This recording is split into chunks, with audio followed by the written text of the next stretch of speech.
하도록 하겠습니다. 자, 저희 본격적으로 오늘의 미주픽 함께 시작하도록 하겠습니다. 네, 오늘의 미주픽, 안녕하세요. 진행을 맡은 신얼입니다. 안녕하세요. 김호경입니다. 오늘도 미주픽 문 활짝 열어봤고요. 오늘 또 정말 저희 투자 전략을 세우는 데 있어서 아주 칼같이 이렇게 이건 이거다, 저건 저거다 이렇게 발언을 해주실 수 있는 그런 분입니다. 오늘 또 윤진 대표님과 함께 하도록 할게요. 어서 오세요. 안녕하세요. 오 원장님 그거 빼신 것 같아요. 어떤 이건 이거다, 저건 저거다가 네. 에다가 이건 아니다. 아닌 걸로 확실하게 그냥 아니다고 더 말씀을 안 하시잖아요. 그렇죠. 네. 네. 그런 것까지 짚어주시는. 맞아요. 네. 근데 지금 장에서는 이건 이거고 아닌 거는 정말 칼같이 짚어주셔야 투자자분들이 맞아요. 혼란을 좀 덜 할 수 있는 장이 아닐까. 네. 지금 너무 포모가 극심해지는 느낌이 들거든요. 네. 근데 포모라는 거는 올랐다가 네. 이게 확 사그라들면 포모 이상의 이 타격감이 올 거고 네. 그리고 포모에 동참하지 못하면 일단 뭐 뒤처진 느낌이 너무 드니까. 그러니까요.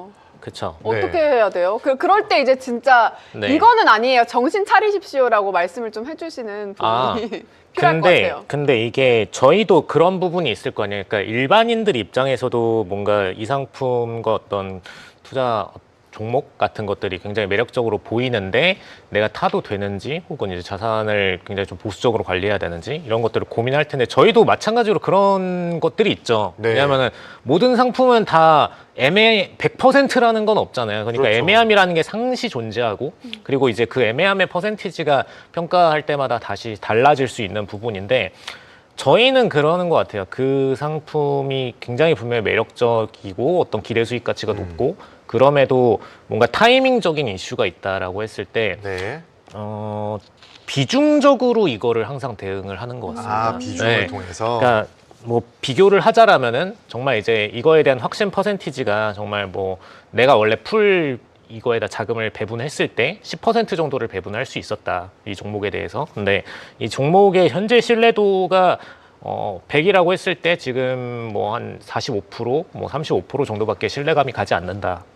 장 자체가 너무나 뭐 위험한 국면이고 혹은 뭐 급등을 해서 그 정도밖에 가지 않는다면은 정말 그 배분 비율을 그 신뢰도만큼 낮춰가지고 배분 자금 집행을 좀 하는 경향이 있는 것 같습니다. 혹은 아예 정말 그 스펙트럼을 시간에 비례하게 마치 이제 T합이나 뭐 V합 거래할 때처럼 잘라가지고 토막내가지고 집어넣는 식으로 좀 진행을 하는 것 같습니다. 네, 핵심은 비중에 대한 부분들을 네. 통해서 시장에 이런 치우치지 않는 그런 스탠스를 취하는 게 맞아요. 핵심이다 이 말씀을 주셨는데 일단 이렇게 하면 너무 좀 두루뭉술하다고 느낄 수 있잖아요. 네. 우리는 종목을 통해서 그러니까요. 네, 어떤 업종이 좋은지 짚어주는 거 좋아하거든요. 맞아요. 네. 이거를 이제 살펴보도록 할 텐데 일단 오늘도 그랬고 어제도 그랬고 뭐 계속해서 지금 장은 쉬어가려는 타이밍은 보고는 있는데 잘 쉬지는 않고 계속 가는 양상을 지금 펼쳐지고 있습니다. 그렇기 때문에 어제 미장도 상당히 좋았는데 오늘 뉴욕 증시 선물 시장 어떤지 한번 살펴보고 시작해 보겠습니다. 네, 바로 보도록 하겠습니다. 선물 시장은 살짝 다른 흐름을 보이고 있긴 한데요. 나스닥 같은 경우는 0.25% 하락을 하면서요. 25,757포인트 머물러 있고요. S&P는 0.1% 하락을 하면서 6,980포인트 유지를 하고 있습니다. 네, 일단 선물 시장에서는 다소 쉬어가는 흐름들이 나타날 수 있지 않을까라고 보여지는데 나스닥의 상승의 대조적인 흐름들이 선물 시장에 나오고 있다라고 보았을 때 S&P의 이 낙폭은 거의 제한적인 수준에 있기 때문에 이를 숨고르기일지 아니면 선물 시장에서 아직 제로를 확인하지 못했기 때문에 일시적인 방향의 흐름인지는 추후 좀 더 확인이 필요하지 않을까라고 보여집니다. 그렇습니다. S&P 같은 경우는 7,000을 코앞에 두고 있죠. 네, 드디어 지난달 우리 연말 정도에 계속 이제 좀만 더 가면 7,000 갈 것 같다 했는데 오늘 만약에 이제 양전을 하게 된다라면은 7,000에 대한 레벨 테스트는 충분히 가능한 국면에 진입하지 않을까라고 생각이 되고 있습니다. 그렇습니다. 우리도 전임 미답의 코스피 올해가 이제 병 5년이잖아요. 그쵸. 이제 해가 바뀌었지만 우정이 이제 지나야지 병5년이 시작하는 거지만 뭐 이미 시장은 병5년이다. 지금 붉은 말이 달리고 있다. 달리고 있습니다. 열심히 달리고 있죠. 네, 이런 흐름들을 나타내고 있기 때문에 미장 역시나 우리가 간다고 하면 미장이 갈 가능성이 상당히 높거든요. 그런 측면에서 좀 지켜보는 흐름들 계속 필요하지 않을까라고 보여집니다. 맞습니다. 네, 옥권장님 그리고 우리 옥동이 분들과 인사 좀 나누고 시작해 볼까요? 좋습니다. 오늘도 모든 옥동이 분들 오카 어서들 들어오시고요. 오늘도 1시간 동안 여러분들과 정말 알찬 시간 만들어 가보고요. 오늘도 윤진 대표님께서 함께 해주시니만큼 궁금하신 거 있으실 때 투자 방향 특히 이거 좀 애매하다 고민하고 계셨던 분들 오늘 채팅방으로 활기차게 여쭤봐 주시면 저희가 함께 또 얘기를 해보도록 하겠습니다. 오늘도 땅비니님, 우렁님, 오카 인사해주고 계시고요. 그리고 에이오망님 그리고 사일렌트 아웃사이더님 꿈돌이 모면 꿈동산 꿈돌이 모이면 꿈동 죄송해요. 꿈돌 이모인 줄 알았어요. 꿈돌이가 모이면은 꿈동산이라고 오카 이렇게 또 인사를 해주셨어요. 메릴린 치킨님도 들어와주고 계시는데요. 땅비님께서 정말 윤진 형을 또 반겨주고 계십니다. 오늘도 끝까지 함께 해주시기 바랍니다. 네, 정말 지금 시장의 색깔보다는 네. 달려가는 종목들에 대한 이 상승폭이 워낙 그쵸. 거세다 보니까 이럴 때 정말 확실하게 이성적이고 냉철한 분석을 하는 맞아요. 우리 윤 대표님의 필요합니다. 인사이트를 모아 이렇게 좀 살펴봐야 시장의 아주 적재적소의 대응이 가능하지 않을까라고 네, 생각이 그리고 또 듭니다. 오늘이 또 새해 되고 윤진 대표님의 첫 출연인 만큼 오늘 정말 기대를 해보도록 할 텐데요. 부담 아주 팍팍 드리도록 하겠습니다. 왜냐하면 부담을 저희가 드려도 사실 부담을 그렇게 받으시는 분은 아니기 때문에 저희가 마음껏 부담을 드리도록 할 테니까 여러분들은 질문만 해주시면 제가 마음껏 여쭤보도록 하겠습니다. 네, 그럼 부담스러운 저희, 질문도 가능하신 거죠? 그쵸. 뭐, 옥둥이 분들이 궁금하다면 여쭤봐야죠. 제가 마음껏 여쭤보도록 할 테니까요. 많은 질문들 남겨주시고요. 저희 시황 얘기부터 먼저 해보도록 할게요. 연초에 최대 빅 이벤트라고 할 수 있죠. CES. 파워가 정말 대단한 것 같아요. 이 AI 낙관론의 뉴욕 증시가 사상 최고치를 경신하는 랠리를 계속해서 좀 펼치고 있는 모습인데 특히 다우지수가 처음으로 49,000선을 좀 넘는 모습 보였습니다. 올해 CES에서의 AI 로드맵은 좀 어떤 부분이 업그레이드가 됐을까요? 사실 저희는 CES가 되게 좀 만족스러웠어요. 특히 젠슨왕의 발언이 되게 좀 맞아요. 만족스러웠는데 네. 왜냐하면 저희가 작년부터 계속 강조를 했던 게 아무래도 저희가 좀 특이한 게 뭐가 있냐면 미리 좀 깔고 가면은 저희는 모티브가 혁신 테크에 대한 인덱스를 투자한다가 메인 저희의 좀 투자 컨셉이거든요. 그래서 좀 이제 많은 분들도 보시다 보면 알겠지만 저희는 기술 테크에 대해서 되게 기업들을 좀 깊이 파는 편입니다. 그래서 그 기업이 정말 이 시장을 점유할 만한 어떤 파워가 있는 뭔가 엣지가 있는 테크를 갖고 있느냐 아니면 그냥 헛다리 짚고 있느냐 이런 것들을 좀 많이 얘기하는 편인데 네. 젠슨왕 CEO가 올해의 토픽을 되게 저희랑 좀 매칭되는 포인트를 잘 잡아준 게 어쨌든 이제 디바이스 기반으로의 피지컬 AI나 이런 쪽에 대한 실질적인 이제 투자 시점이 좀 네. 필요하다라는 것들을 좀 같이 언급을 해주기도 했고 그리고 실질적으로 자율주행 이제 AI를 본인들이 직접 발표를 해버렸어요. 네. 그래서 이 부분이 저희 입장에서는 사실 작년부터 계속 자율주행이 사실상 올해 가장 메인 테마다. 네. 테마라고 저희는 표현하는 단어를 좀 싫어하는 편인데 그러니까 어쨌든 기술 변화에 있어서 올해 가장 많은 격변을 겪을 기술이다라고 좀 평가를 하는 편이었고요. 그 다음에 제일 중요한 것들이 앞으로의 AI는 사실 그냥 우리가 이용하는 GPT를 생각을 하면 안 되고 GPT는 이제 그냥 우리가 그냥 재미로 뭐 일상에서 쓰긴 하지만 어쨌든 그런 소프트웨어 변화 과정에서 잘 개인 입장에서 쓰기 편했던 것이고 정말 이제 산업에 있어서의 중요한 거는 디바이스와 결합되는 AI가 중요한 것이고 그 디바이스를 어느 회사에서 어떤 방식으로 어떤 프로덕트를 출시를 하느냐 이게 제일 중요한 부분이다 라는 점을 좀 잘 짚어준 것 같고요. 네.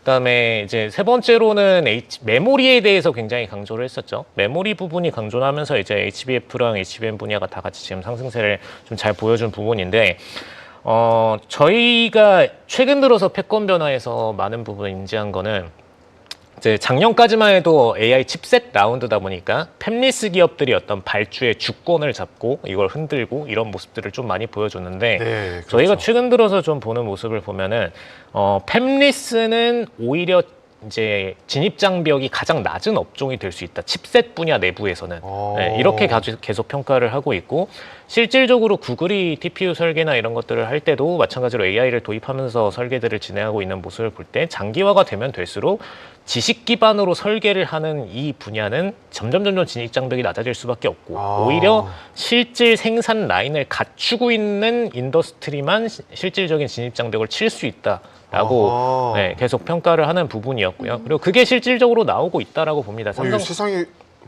언제 이렇게 또 거꾸로 됐어요? 이런 인사이트 자체는 작년도 2분기, 3분기부터 본격화되기 시작했던 것 같아요. 25년도? 네, 네. 그러니까 시장에서 본격화된 건 그렇게 근데 됐던 그 것 같고요. 전만 몇 년 전만 하더니 팹리스에 대한 네. 우리의 미약한 점에 대한 그렇죠. 산업적인 고민들, 국가 경쟁력과 그쵸. 결부되는 측면으로 네. 해석을 많이 했는데 맞습니다. 오히려 이게 우리에게는 득이 되는 양상으로 바뀌고 있는 건가요? 그렇죠. 그러니까 사실상 저희는 삼성전자랑 SK하이닉스 작년에 올라준 게 물론 이제 뭐 정부 정권이나 이런 것들이 불안정하다가 안정화되면서 뭐 그런 것들 정책으로 삼기도 하고 해서 올라간 것도 분명히 있긴 한데 그런 것들과는 별개로 어쨌든 AI 칩셋 내부에서 누가 그럼 주권을 갖고 갑의 횡포를 할 수까지 있는 그런 어떤 독과점적 지위로 갈 수 있는가 이것을 이제 파는 과정이 작년에 굉장히 이제 투자 업계에서 많이 중요했던 토픽이었고 그 과정 속에서 볼 때 메모리 분야에 대해서 새로운 진입주자가 생성된다라는 게 생각보다 시간을 좀 걸리는 일이겠구나를 이제 시장들에서 많은 부분을 평가를 했었고 그게 이제 삼성이랑 하이닉스 집중적으로 투자가 일어났었고 저희도 그래서 이제 작년에 코스피가 오를 때 저희가 좀 강조드렸던 게 하나가 있었어요. 코스피 다른 종목들은 다 별 볼 필요가 없다. 그냥 하이닉스랑 삼성만 보는 게 맞다라고 좀 얘기를 드렸었거든요. 물론 이제 낙수라는 건 있겠죠. 낙수적인 발주들은 있겠지만 그것은 정말 이제 주권과는 좀 거리가 먼 그들의 투자 포인트와는 좀 거리가 먼 요소이고 정말 지금의 이제 삼성과 SK하이닉스 투자가 들어오는 자금들은 다른 AI 칩셋들 분야들 계속해서 투자를 하다가 주권을 생각보다 쟤네 둘이 가질 수 있겠네라고 생각해서 들어온 자금들입니다. 네. 그러니까 그게 포인트인 거지. 우리나라 시장이 뭐 저평가되어 있고 우리나라 시장이 뭐 매력적인 시장 자체에 대해서는 별로 관심이 없고 알지도 못해요. 네, 그래서 그 부분을 좀 중요하게 보시면 좋을 것 같습니다. 네, 그래서 우리 윤 대표님은 이번 CES를 아주 의미 있게 그쵸. 유의미하게 지금 네. 보고 계시다라고 할 수 있는데 근데 젠스랑 말씀 주셨는데 엔비디아는 왜 이런 걸까요? 사실 엔비디아가 뭐 방금 문제 있는 거 아니죠? 네, 방금 말씀드렸듯이 네. 그게 약간의 자기 무덤을 판 말이긴 해요. 그래요? 네, 그래요? 그러니까 메모리가 중요하다라는 말을 했다라는 건 뭐냐면은 네. 생각보다 주권을 쥐고 있는 게 디바이스 업체들이다라는 것을 반증하는 거기도 하거든요. 그러니까 생산 라인을 갖추고 있는 기업들, 뭐 파운더리도 저희는 같다고 봅니다. 네. 생산 라인을 갖추고 있는 기업들이 사실상 발주량이나 이런 것들을 지금 통제할 수밖에 없는 상황이 됐고 그리고 그들한테 오히려 지금 갑의 권리가 넘어가고 있는 국면이 된 거고 팹립스 발주를 하는 주자들은 오히려 지금 늘어나는 국면에 있기 때문에 사실상 엔비디아 같은 팹립스 업체들 입장에서는 그런 권리들이 추후에는 감소할 수 있다라는 리스크가 좀 상존하는 부분이고요. 뭐 그다음에 사실 AMD 측에서 발표한 이제 GPU 부분도 부분 영향은 있긴 했죠. 네, 근데 사실 저희는 오히려 AMD의 이번 발표에 대해서는 약간 아직까지는 좀 시간 걸리겠다라고 네. 보는 편이긴 합니다. 네. 알겠습니다. 아무래도 CES가 있다 보니까 뭐 엔비디아뿐만 아니라 방금 말씀드린 네. AMD, 인텔, 네. 퀄컴 맞아요. 다양한 뉴스들이 지금 계속해서 올라오고 있는 상황에 네. 있는데 네. 오히려 주가의 상승세는 네. 메모리 관련된 네. 업종 종목들 중심으로 쫙쫙 가다 보니까 네. 이게 뭐지라는 참 의아하면서도 네. 들어가 있는 사람들은 정말 입꼬리가 오예. 귀에 아주 네. 그냥 착 걸리는 그쵸. 그런 흐름들이 연출되고 있다 보니까 네, 마음이 무겁습니다. 저도 무겁습니다. 저는 일단은 입꼬리가 올라가진 않았는데 또 한 번 느낀 거는 확실히 젠슨 황의 발언이 진짜 큰 힘이 있구나. 그러니까요. 시장에. 그쵸. 아니 한마디에 이렇게 시장이 올라갔다가 음. 하락했다 상승했다가 하는 모습을 보이는 게 역시 그냥 젠슨 황 형이 그러니까 아니다. 엔비디아의 주가는 이럴지언정 네. 젠슨왕이 이 AI 관련된 빅테크 산업에 여기서. 끼치는 영향력은 맞아요. 네. 정말 어마무시하고 그러니까요. 또 아무래도 이 치킨 회동 이후에 더욱더 친근해지다 보니까 그러니까요. 그의 말이 더 네. 귀에 담아 듣고 싶은 맞아요. 알게 모르게 한 그런 게 발짝 더 가까워진 것 네. 같은 저희 혼자서 이제 그런 느낌인데 그래서 좀 더 귀 기울여지게 되고 우리 젠슨 형 진짜 힘이 막강하구나 이런 걸 다시 어마무시하더라고요. 한번 네. 느끼는 그런 시장이었습니다. 아, 그래 네. 제가 어제 뉴스를 보니까 그 우리 샌프란시스코 자이언츠에 뛰는 이정우 선수 이정우 선수 알죠? 한국에 지금 훈련 중에 어. 샌프란시스코 자이언츠 감독하고 다른 선수가 왔는데 네. 젠슨왕 치킨 회동집에 갔대요. 아 깐부치킨. 네. 깐부 네. 가서 네. 거기서 먹었대요. 거길 가고 싶다고 얘기를 했군요. 그런가 그쵸? 봐요. 그랬지 않았을까요? 이게 완전히 네. 하나의 아이코닉한 이런 맞아요. 이벤트처럼 되어 있는데 그만큼 우리 실생활에도 가까이 왔고 전 세계도 역시나 마찬가지인 맞아요. 흐름들이 네. 있기 때문에 이 뭐 우리 윤 대표님은 엔비디아 입장에서는 자기 무덤을 판 거 아닌가라고 말씀을 하셨으나 그 그쵸. 영향력은 여전히 막강하다. 여기에서 그들은 뭐 엔비디아 입장으로 얘기를 할 수 있겠지만 네. 시장은 어떻게 반응하는지를 아주 면밀하고 한 발짝만 앞서서 생각하고 판단한다라면은 그쵸. 입꼬리가 귀에 걸리는 그러니까요. 네 그런 네 표정을 지울 수 있을 것 그렇죠, 같습니다. 그렇죠. 자, 그럼 저희 이어서 오늘의 이슈픽 바로 만나보도록 하겠습니다. 네, 이어서 말씀드립니다. 샌디스크입니다. 샌디스크 주가가 하루에 27% 급등하면서 11개월 최고 수익률을 기록했습니다. 와, 하루에 27%라니 정말 놀라운데요. 네. 그리고 또 정말 부러운데요. 샌디스크 하면 USB 메모리, SD 카드로 친숙한 기업이잖아요.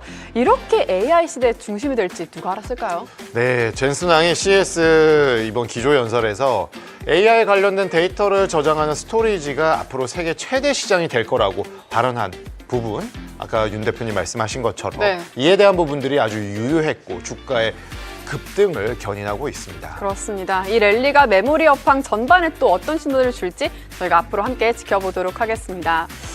대표님 보면 이 샌디스크 주가가 작년 2월에 상승하고 나서 최대 상승률을 보인 겁니다. 이번에가 앞에서도 저희가 잠깐 언급을 하긴 했지만 젠슨 황의 연설을 못 들은 우리 옥둥이들을 위해서 이 메모리 저장 장치의 중요성에 대해서 언급한 연설 어떤 내용이 정확하게 좀 있었는지 이 메모리가 없으면 안 된다 이런 부분이었는지 앞으로의 뭔가 전망에 대해서 얘기를 해줬는지 조금 더 설명 부탁드릴게요.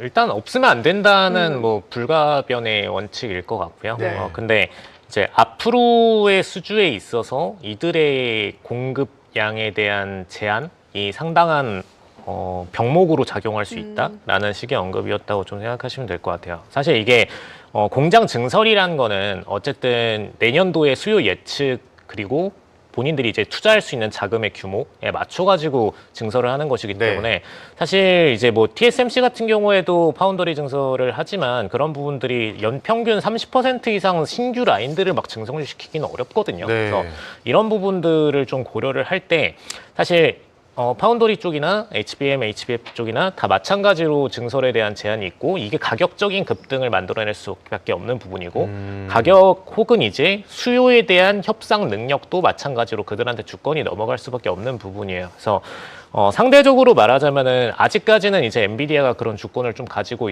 AI 칩셋 분야에서는 그런 주권을 가지고 있는 행보를 보였었는데 그러니까 한마디로 AI 칩셋 주문하려고 해도 엔비디아가 이제 내년도 생산량에 맞춰가지고 거기 내부에서 배분 비율을 정해서 특정 기업한테 먼저 선주문을 받아주기도 하고 이런 식의 행보를 보였었죠. 네. 근데 사실 우리가 일반적인 산업 분야를 생각하면은 네. 오히려 좀 말이 안 되는 행보이긴 해요. 파는 사람이 돈 주는 사람한테 반대로 가배행포를 한다라는 게 네. 우리가 현실에서는 좀 보기 쉽지가 않죠. 근데 그렇죠. 그거는 대체재가 너무나 많기 때문에 그런 것이고. 근데 엄청 줄 서 있는 맛집 아니고선 불가능합니다. 그쵸. 네. 그러니까 마치 이제 샤넬이 이제 공급량 통제할 때랑 좀 비슷한 느낌이라고 생각하시면 되는데, 근데 그거는 고의적 통제인 거고, 네. 이거는 이제 하고 싶어도 안 되는 수준의 통제이다 보니까 다른 대안 자체가 아예 없어버리는 상황이 거의 그런 된 건가요? 거고요. 뭐 네. 줄을 서시오.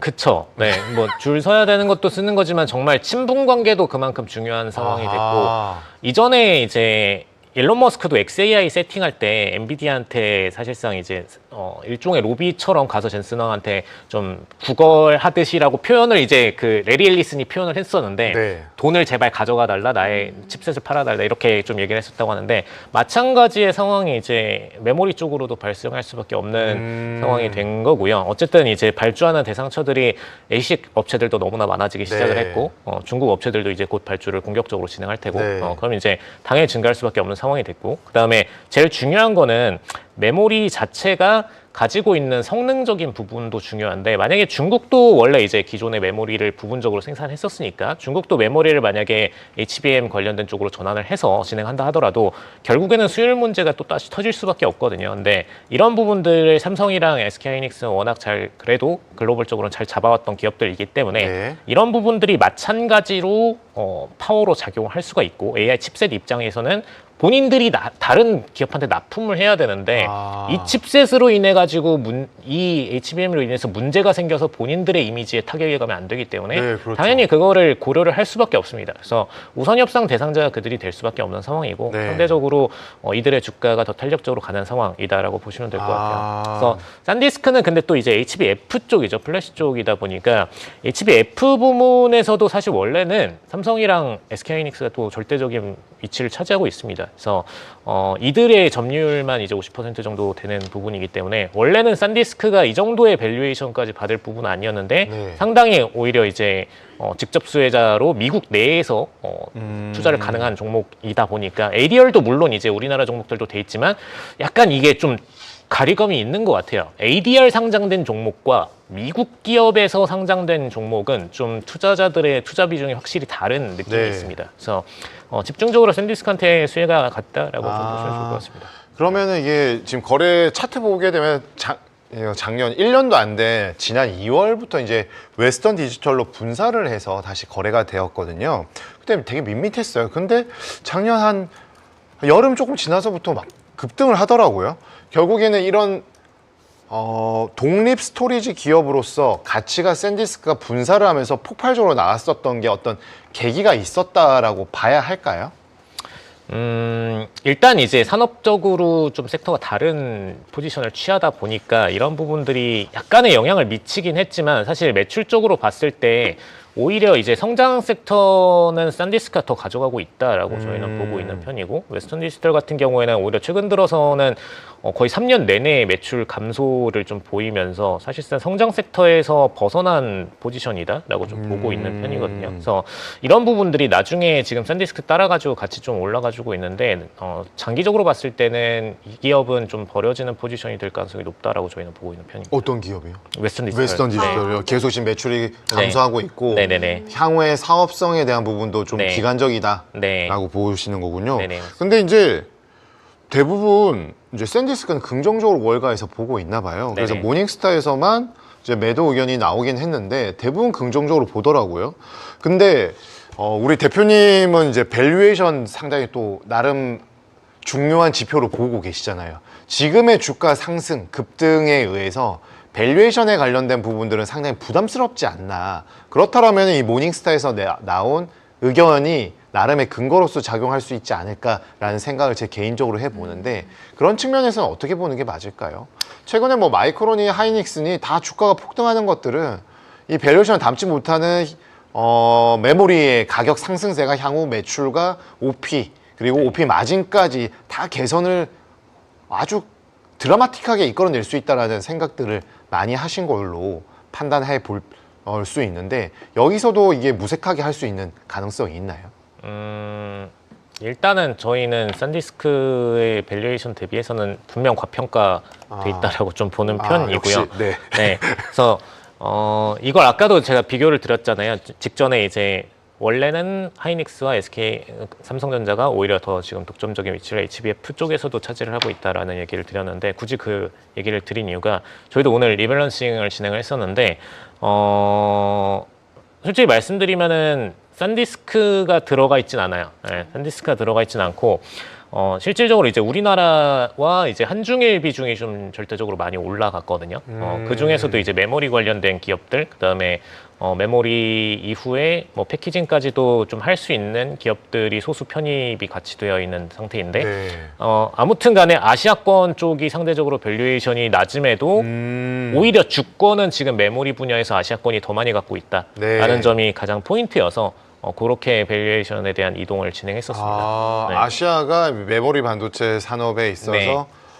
지금 갑이다. 네. 그리고 앞으로의 전망도 좋을 것이다. 그렇죠. 그리고 실질적으로 지금 메모리, 파운드리 둘 다 보더라도 지금 다 아시아권에서 진행이 되고 있지. 네. 지금 서양권으로 가 있는 것들이 거의 없는 상태이고요. 아하. 뭐 최근 들어서 인텔이 이런 부분들 진행하긴 했지만 18A는 저희는 사실 성공을 해서 뭔가 이제 뭐 수율까지도 다 맞춘다고 하더라도 TSMC처럼 이제 나노 단위, 상위 나노 단위에 대한 선사례들이 많이 없는 상태이기 때문에 결국 발주는 또 TSMC가 다 가져갈 수밖에 없다라고 봅니다. 본인들이 이제 2나노 공정보다 더 세분화되어 있다라는 느낌으로 이제 0.2나노를 더 낮춰가지고 네. 진행했던 거긴 한데 이제 그거는 정말 이제 경쟁적 수단일 뿐이지 오히려 네. 이제 그 전 단계를 밟지 못했다는 것이 주문하려는 업체들 입장에서의 변수로 느껴지게 될 거고 네. 장기적으로 불리할 수밖에 없다라고 보는 아하. 측면이고요. 그래서 만약에 아시아권이 점유율이 낮지만 그냥 밸류에이션이 낮다라면은 저희는 투자를 안 했을 것 같아요. 왜냐하면은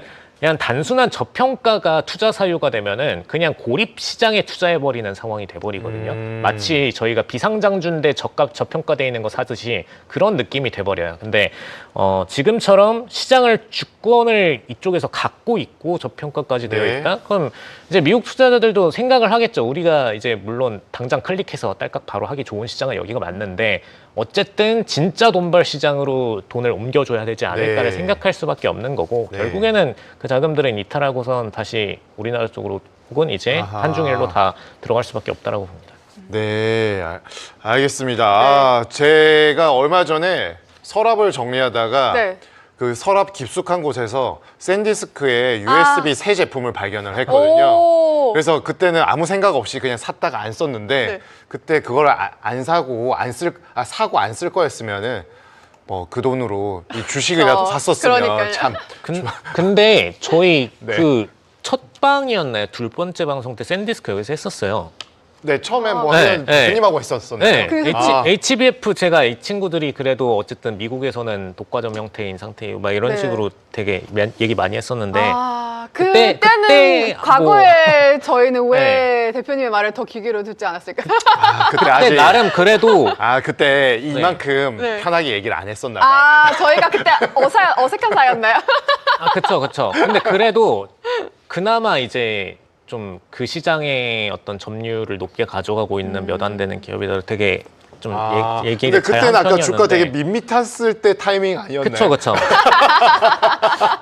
근데 이제 다 올라가고 나면은 이제 그때 가서 또 막 샀다가 근데 인간이 네. 참 그래요. 좀 가만히 있다가 또 올라가면 왜 내가 그때 더 집중 안 하고 왜 그걸 매수 안 했을까 이런 생각이 왜냐면 또 저희 들고. 뮤직픽 인간적이잖아요. 그런 거죠? 그런 거죠? 알겠습니다. 근데 이건 좀 개인적인 사견이긴 네. 한데 우리나라 투자자들의 성향이 이제 세대를 거슬러서도 좀 동일한 성향이 있긴 한 것 같아요. 그러니까 윗세대 분들이 이제 단기적인 거래 좋아하시고 이제 올라가서 막 따라가는 거 좋아하시고 이거는 이제 인지하고 있었는데 요즘 신세대인 친구들조차도 일단 다 움직이고 나면 그 매스컴에 의해서 움직이는 성향이 되게 왜 그런 강하더라고요. 우리 한민족인가 봐요. 이게 정말 좀 유전적이라고 해야 되는지 사회적 성향이라 그래야 되는지 그게 좀 통념적으로 있긴 한 것 같아요. 네. 한 발짝 느린 것 같아요.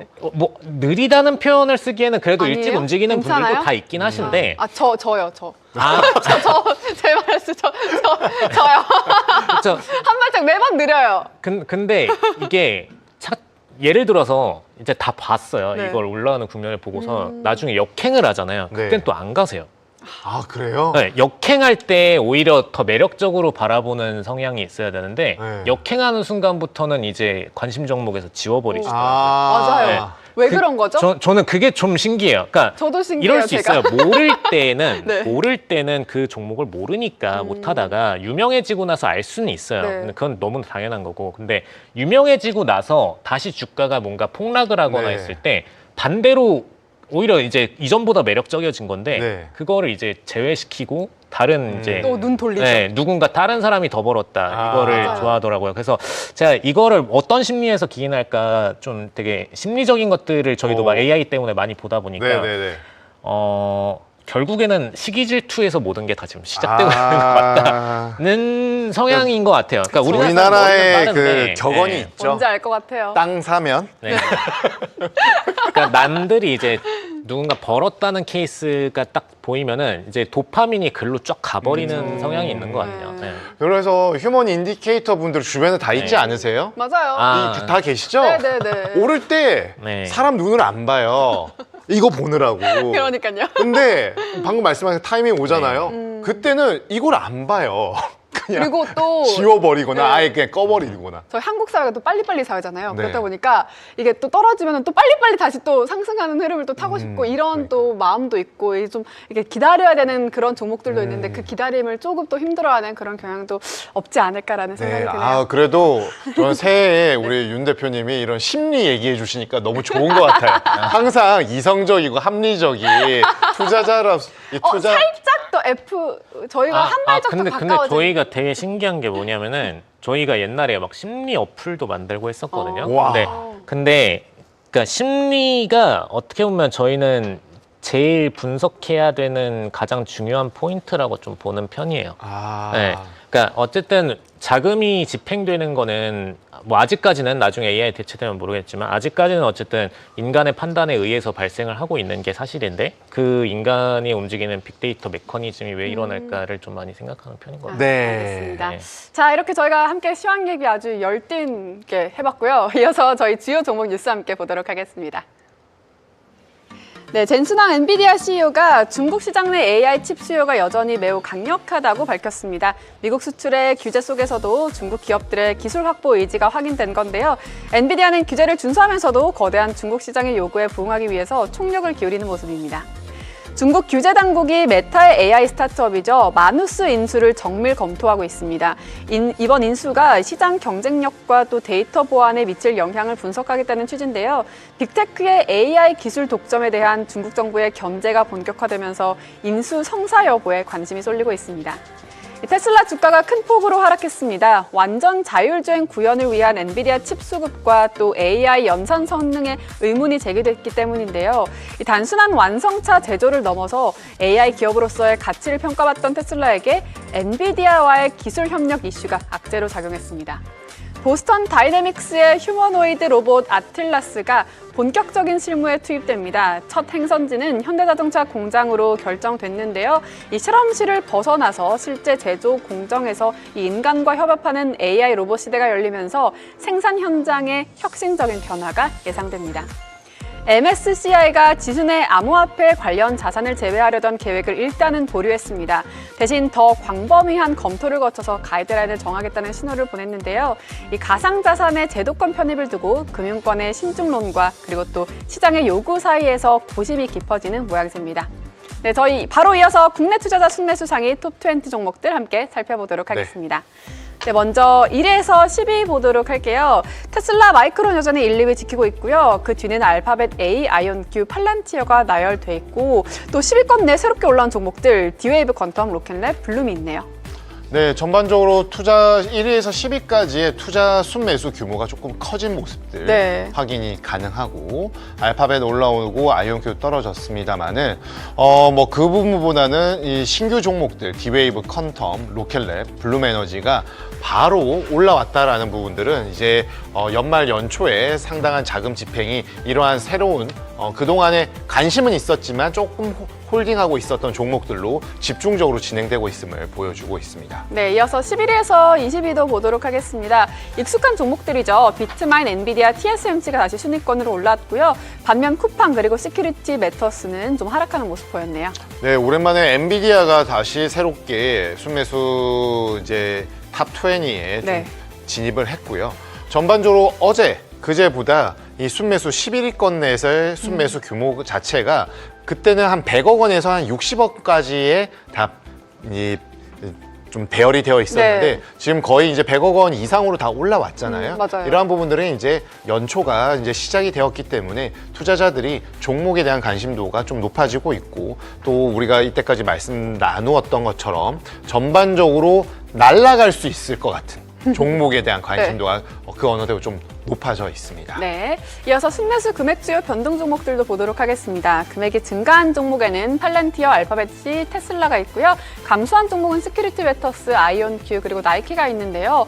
팔란티어 400% 이상 증가폭을 보였어요. 네, 팔란티어는 지금 뭐 이번 주말 전후부터 아주 그냥 폭발적인 관심사인데 우리나라 투자자분들 상당히 좋아하고 있고 지난주부터 상당한 투자 규모를 늘리고 있는 것이 확인되고 있습니다. 테슬라 역시나 어제 1위로 올라섰는데 이 규모가 더 커졌습니다. 네. 다만 테슬라의 주가가 어제 좀 좋지 못했었거든요. 이러한 부분들이 아마도 금요일 정도에 반영이 되기 시작하는 흐름에 어떤 영향을 미칠지 지켜봐야 되겠고 순매수 규모가 감소한 종목은 큰 의미가 없는 네. 등락 수준에 그치고 있습니다. 네, 이어서 레버리지 ETF 순위 보도록 하겠습니다. 테슬라 2배가 1위로 올라왔고요. 어제는 숏이 없었는데 오늘은 반도체 3배 숏이 또 새롭게 올라왔네요. 네, 이 반도체 3배짜리가 사라졌네요. 어제 그렇네요. 압도적인 규모였었는데 5천억대 그냥 사라졌습니다. 순위권 밖으로 아마도 수익률이 좀 올라왔었기 때문에 어제 그런 부분들이 차익 실현 이후에 매도 물량 출회로 이어졌을 가능성이 좀 높지 않나라고 보여지고 테슬라가 올라왔고 반도체 3배 숏이 올라온 것이 3배 롱과 대조적인 흐름들 확인할 수가 있습니다. 네, 이어서 매수 매도 종목들 보도록 하겠습니다. 3위까지 순위 유지하고 있고요. MS가 꽤 큰 폭으로 올라온 반면 아이온큐 그리고 로켓랩은 2계단씩 좀 떨어지는 모습 보였습니다. 네, 방금 말씀 주신 것처럼 MS의 거래량이 올라왔다라는 게 좀 유의미한 것 같아요.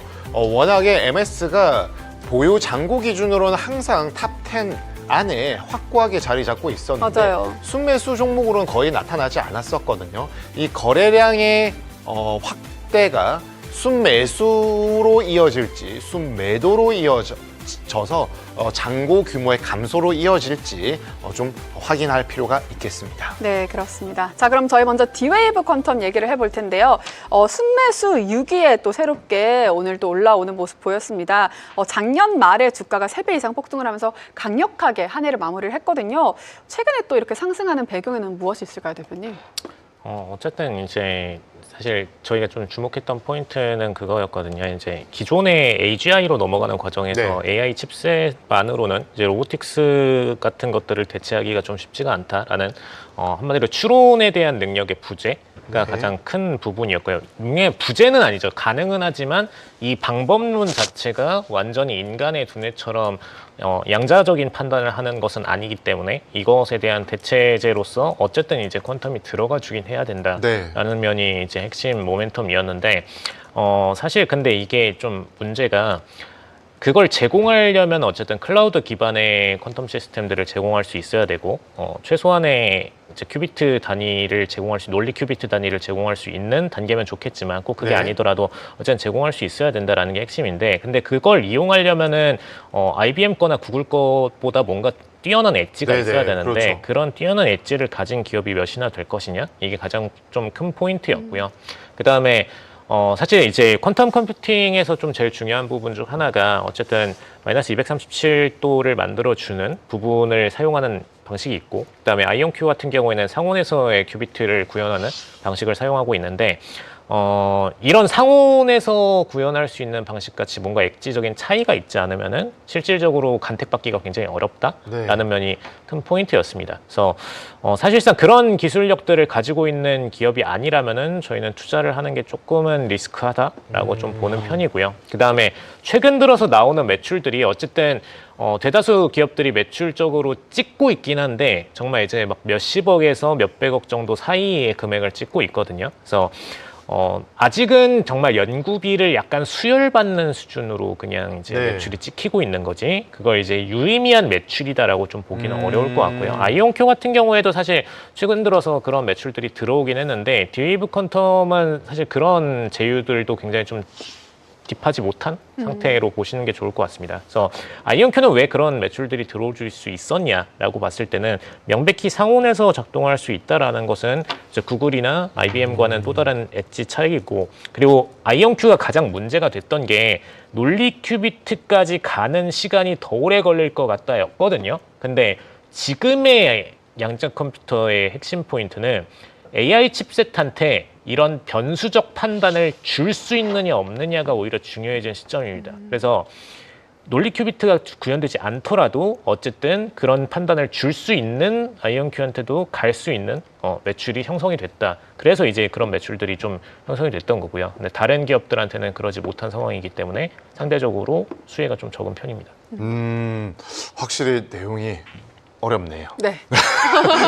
논리 큐비트, 상원 작동 이런 건 사실 네. 좀 보면서 네. 하고 싶은데 그쵸. 방금 말씀하신 거 유의미한 수익 확보할 동안 좀 어렵다는 게 밸류에이션 측면에서 EPS가 들쑥날쑥하고 네. 퍼가 마이너스가 있고 뭐 이런 상황에 있는 것들인 것 같습니다. 근데 네. 사실 저희는 양자 컴퓨터 기업들은 앞으로 5년 동안은 완전한 흑자 전환을 도달하는 기업은 거의 좀 부재하지 않을까라고 보는 편입니다. 어쨌든 그럼 연구 PSR로 보는 게 맞나요? 네, PSR로 보시는 게 그나마 적절한 방식이고요. 네. 그다음에 사실 어쨌든 연구비나 이런 것들을 수혈해줄 기업들은 넘쳐나는 상태이기 때문에 어쨌든 돈을 받아서 운영하는 기업들이라서 아마 이익 기준으로 평가하려고 하면은 앞으로 5년 동안도 좀 답이 없을 겁니다. 그런 시장이니만큼 좀 아무래도 성장에 관련된 PSR로 네. 보자 네. 이 멘트를 주셨습니다. 그렇습니다. 네. 이어서 블룸에너지는 짧게만 네. 최근에 이제 에너지 관련된 부분들이 주가가 엄청나게 등락이고 관심은 많거든요. 근데 이 블룸에너지는 요즘에 좀 좋은 것 같더라고요.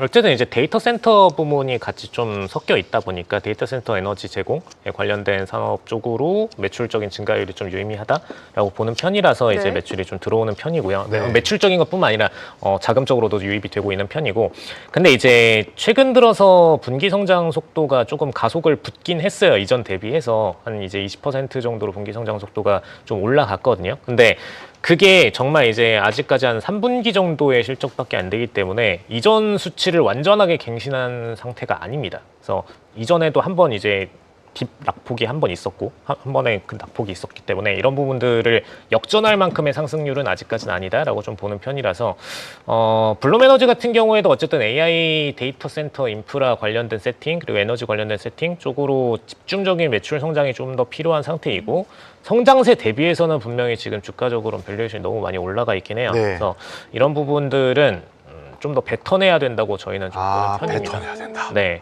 네, 워딩. 네. 뱉어내- 뱉어내야 된다. 네. 그래서 이런 게 저희가 네. 대표님이 좋은 거예요. 네, 확실하게 뱉어낸다. 뱉어낼 종목들 이렇게 또 네. 짚어주는 모습이었고요. 저희는 이어서 그러면 또 미주픽의 하이라이트죠. 오늘 대표님이 가지고 나온 탑픽 만나보도록 하겠습니다. 오늘의 미주픽이 공개됩니다.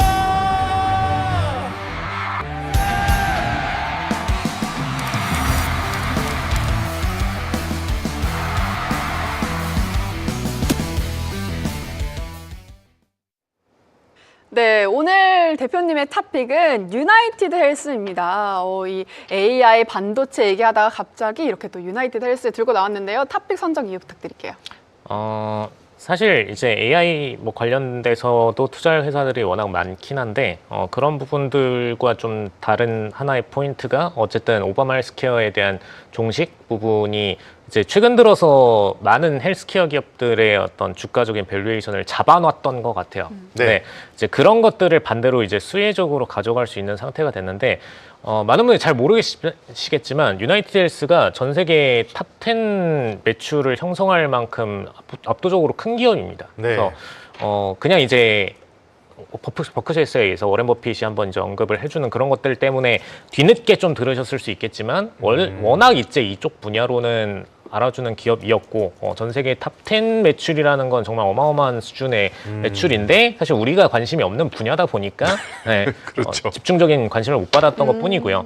근데 중요한 거는 이 정도 규모인데 아직까지도 분기 성장이 평속으로 한 5% 정도는 계속 평속이 나오고 있거든요. 네. 오. 그래서 정말 매출적인 성장도 아직까지 가져가고 있는 상태이고, 근데 중요한 건 이겁니다. 오바마 헬스케어라는 것이 이 기업한테 얼마나 매출과 이익에 타격을 줄 수 있느냐라고 했을 때 오바마 헬스케어의 ACA 관련된 가입자 수의 비중이 2에서 3%밖에 안 돼요. 네. 그럼 그 얘기는 뭐냐면은 트럼프로 인해서 오바마 헬스케어가 뭐 종료가 되고 이걸로 뭐 이익이 감소하고 뭐 이들의 보험 약관에 어떤 영향을 네. 미치고 그다음에 보험금이 더 증가하고 당연히 이건 나오겠죠. 근데 실질적으로 이들의 분기 성장 1분기 정도의 성장률에 지장 주는 정도밖에 되지 않는다라는 게 현실인 겁니다. 그래서 오히려 지금의 밸류에이션이 유나이티드 헬스한테는 이슈성으로 주가를 잡아놓고 있는 상태이고 원래 이 기업의 성장 속도 대비해서는 너무 지금 많이 빠져 있는 상태이다.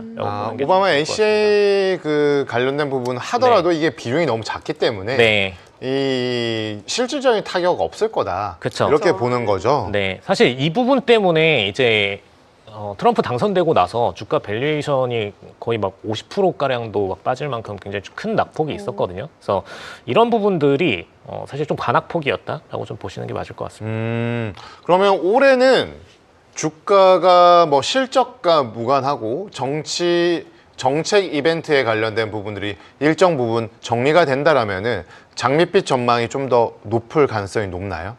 네. 그렇게 보시는 게 아하. 좋을 것 같습니다. 그러니까 사실 이 기업은 제일 중요한 건 그건 것 같아요.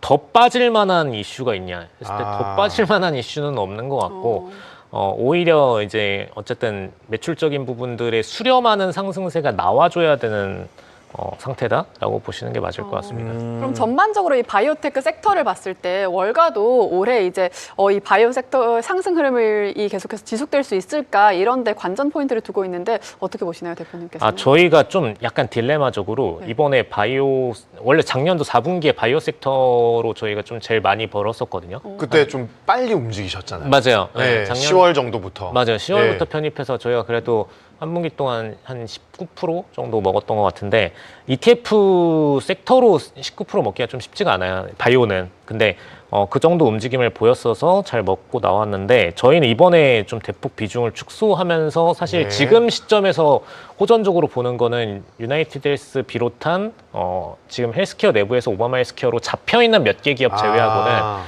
전반적으로 밸류에이션이 지금 막 매력적인가?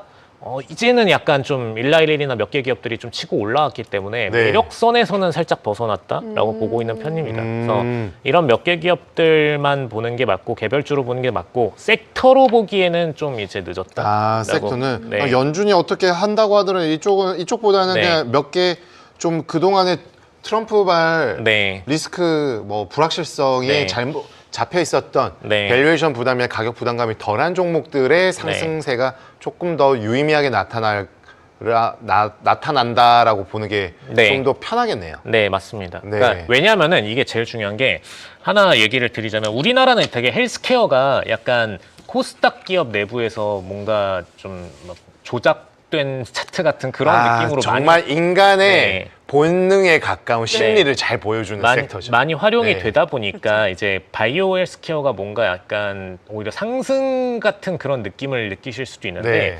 미국은 좀 달라요. 미국은 오히려 약간 좀 성숙해 있는 섹터이고 이들의 평속 자체가 테크나 이런 것들과는 비할 바가 아니고 S&P 평균 속도보다도 낮은 경우들이 있습니다. 그래서 제일 중요한 건 뭐냐면 이런 기업들은 정말 저평가돼서 정상 주가로 회복되는 그 구간이 아니라면은 막 이제 테크처럼 막 상승 랠리를 달리고 막 연상을 올리고 이런 그래프는 거의 잘 나오지 않아요. 그래서 네. 핵심적으로 바이오에 투자하실 때는 우리나라 기업들은 막 코스닥에서 그런 식으로 막 세력식으로 돌리는 그런 주들이 많지만 미국은 그런 비이성적 시장이 좀 아니다라는 거를 네, 인지하고 네. 가시는 게 좋고 오히려 중요하게 보셔야 될 게 헬스케어 중에서도 그래도 이제 뭐 IYH 같이 상위 기업들은 괜찮은데 하위 기업 쪽으로 가버리면 거기도 이제 기술성 상장이 있고 하다 보니까 네. 매출 그냥 제로인 그런 기업들이 되게 많거든요. 아. 네. 그럼 그 기업들은 우리나라처럼 비이성적 투자도 안 일어나고 그냥 낮은 성장률로 가버리는 경우들이 있습니다. 그래서 그런 기업들은 다 제외시키셔야 되고 그 중에서 정말 특정 몇 개 기업만 잘 네. 세팅을 해서 투자해야 되는 그런 시장 차이가 있다. 그렇네요. 네, 오늘 진짜 이 네. 마지막에 포인트가 너무 좋았던 것 같아요. 아, 네네. 이 구분을 해서 봐야 된다. 네. 같은 이 카테고리에 범주화해가지고 하면은 그렇죠. 사실 이 미국 주식에 그쵸. 있어서 네. 바이오 테크 그리고 윤활과 같은 약간 이제 그쪽으로까지 네.